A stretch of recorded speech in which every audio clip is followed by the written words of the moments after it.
Agradecidos a Dios por permitirnos continuar con nuestro estudio bíblico del libro de los Hechos de los Apóstoles.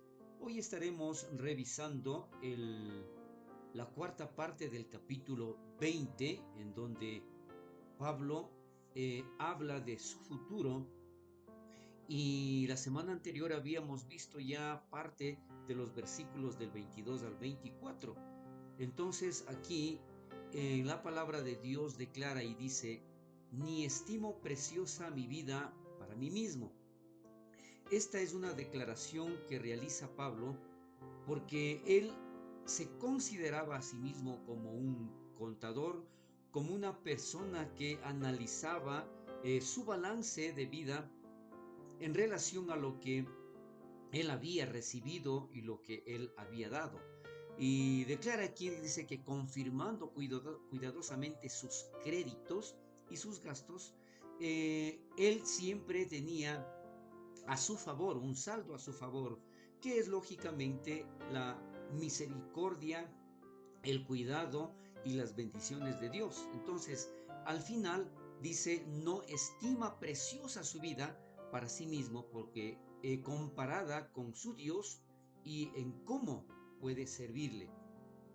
Aquí entonces recalcamos, el hecho era de que con todo lo que él estaba recibiendo, con todo lo que Dios ha hecho en su vida, él no tenía forma de pagar. Entonces tenía siempre un saldo a su favor.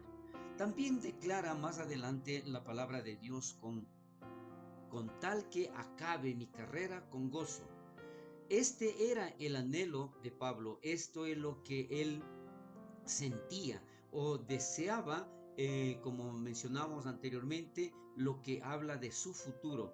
¿Qué mencionaba él? ¿Qué es lo que quería? Simplemente servirle de la mejor manera a Dios. Entonces Pablo pensaba en sí mismo como un corredor que tiene una carrera por terminar. Y nada podría evitar que Pablo terminara la carrera, pero con gozo. Además, Pablo habla de mi carrera. Entonces, ¿qué es lo que él mencionaba? No se trataba sino de algo muy personal. Él tenía su propia carrera que correr. Entonces nosotros tenemos la nuestra. Y en esa situación también nosotros podemos darnos cuenta que tenemos una responsabilidad personal, pero Dios nos llama a terminarla con gozo. Así es como nosotros podemos ver estos versículos del 22 al 24. Pero más adelante también hay un punto muy importante, que es el evangelio que anunciáis. Dice ahí la palabra de Dios: ¿es uno por el que vale la pena morir? El evangelio que nosotros predicamos, el evangelio que nosotros transmitimos. La pregunta viene aquí: ¿es uno por el que vale la pena morir? Ya que menciona allí Pablo, ¿no es cierto?, de que lo más importante en su vida era precisamente predicar, llevar las buenas nuevas a toda criatura. Y mencionábamos la semana anterior también de que a él no le preocupaba mucho el tipo de auditorio que tenía. Lo que él anhelaba era predicar a todo el mundo. Adicional también habíamos visto de que él no se concentraba en ciertos puntos. Él buscaba la manera de predicar el evangelio de una forma completa, aun cuando haya situaciones en que muchas personas tal vez no les guste el confrontamiento de la palabra de Dios. Sin embargo, aquí nosotros vemos, esto demuestra que incluso en este punto Pablo ya tenía su muerte en mente. ¿Qué es lo que él pensaba? ¿Qué es lo que él creía? Que pasarían muchos años antes de que muriera, pero él consideraba que lo que hacía en el presente con su vida era algo por lo que valía la pena morir. En otras palabras, lo que él pensaba es que si ese día o al día siguiente él moría, él se sentía satisfecho por lo que él estaba haciendo. También lo describe Charles Spurgeon. En sus prédicas él decía que él predicaba un evangelio por el cual vale la pena morir. Este es un desafío digno para cualquier predicador. Aquí nos hace ver si realmente nosotros estamos haciendo de corazón, si nosotros estamos transmitiendo la palabra de Dios, pero con la única finalidad de glorificar a nuestro Dios a través del Evangelio. Más adelante también vale la pena aquí mostrar algo. ¿Por qué? En base a la pregunta que hicimos anteriormente, si vale la pena morir por el Evangelio, dice también aquí, ¿no vale la pena morir por esto? ¿A qué se refiere con esta situación? El que definitivamente no vale la pena morir por algo que no tiene sentido, que simplemente ayuda tal vez de una forma física a alguna persona, pero no es el evangelio correcto. Aquí vamos a preguntar con relación a aquellos evangelios que el ser humano predica, pero la situación es, ¿vale la pena por estos evangelios morir? La primera es el evangelio de la reforma moral.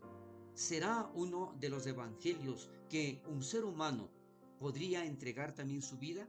El otro sería el evangelio de sálvese usted mismo a través de las buenas obras. Entonces, todo esto realmente confunde, pero es importante darnos cuenta que definitivamente hay un solo evangelio. Otro de los evangelios por lo que no vale la pena morir por esto es el evangelio de las tradiciones religiosas. ¿Vale la pena eso? Definitivamente no.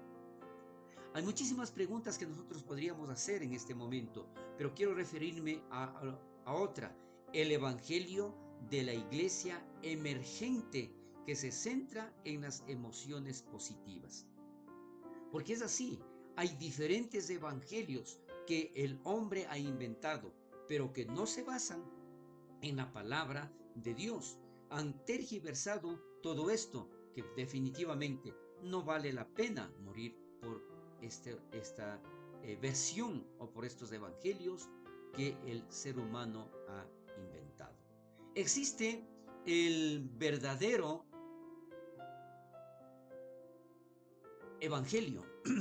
Y esto más que una aseveración vuelve a ser una pregunta. ¿Existe el verdadero evangelio? ¿Será que hoy nosotros estamos recibiendo o transmitiendo o enfocándonos en el verdadero evangelio? Sin embargo, solía existir un evangelio en el mundo que consistía en hechos que los cristianos nunca cuestionaron. Todos estos comentarios que vamos a ver en este momento también nos hizo Charles Spurgeon. Aquí nosotros vemos esta situación que resultaría como algo impositivo, pero no es así. La situación es que antes, declara aquí este enunciado, el mundo recibía el Evangelio, consistía en hechos de que los cristianos nunca cuestionaron. ¿Por qué? Porque definitivamente el evangelio era el correcto y tocaba el corazón de aquellas personas que lo escuchaban. Entonces no necesitaban cuestionamientos porque sentían la divina presencia de Dios al hablar de la palabra. Hubo una vez un evangelio en la iglesia que los creyentes abrazaban en sus corazones como si fuera la vida de sus almas. Definitivamente, esto mostraba que era la palabra de Dios la que se estaba predicando. Existía un evangelio en el mundo que provocaba entusiasmo y sobre todo exigía sacrificios. Hoy puede uno buscar simplemente el entusiasmo, pero no está dispuesto a dar ningún sacrificio por el evangelio que hoy se predica. Decenas de miles se llegaron a congregar para oír este evangelio. arriesgando sus vidas. ¿Por qué? Antes no había la libertad que hoy nosotros tenemos. Sin embargo, porque el evangelio era el verdadero, el que se predicaba, no les importaba ni siquiera arriesgar su vida por recibir la palabra de Dios. Hombres lo han proclamado a pesar de las persecuciones de los tiranos y no han perdido todo. Y lo han perdido todo. Y han ido a prisión y a la muerte por el evangelio. Además, allí nosotros podemos ver que cantando salmos en todo momento, situaciones en las que definitivamente, sin importar el riesgo, sin importar la persecución, como decía, los hombres simplemente proclamaban a pesar de cualquier situación, y adicional tenían el gozo para cantar salmos en base a la alegría, el gozo que ellos tenían. La pregunta aquí también se realiza: ¿ya no existe ese evangelio?